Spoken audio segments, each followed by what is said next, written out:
എന്തിനു ഇതേ ചെക്കനെ കണ്ടില്ലേ? രാം ഗോപാൽ വർമ്മ സാറിന്റെ അടുത്ത് ചാൻസ് ചോദിച്ചു ചെല്ലുമ്പോ മുട്ട പൊഴിഞ്ഞ പോലത്തെ മുഖരുണ്ടാവും, ഒരുമാതിരി വെളുത്ത് തുടുത്ത ആപ്പിൾ.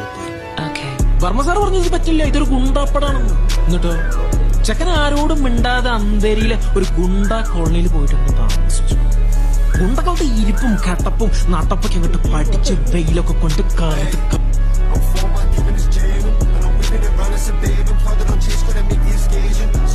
ഓഫീസിന്റെ വാതിൽ ചവിട്ടി തുറന്ന് മേശപ്പുറത്ത് ചാടിക്കയറി വർമ്മ സാറിന് നെറുകം തലയിലേക്ക് കോട്ടി ചൂട്ടി 4 ഡയലോഗ് പട്ടപ്പട്ടേ പട്ടപ്പട്ടേ.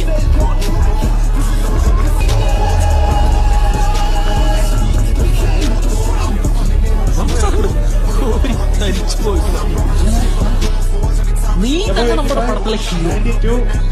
അതാണ്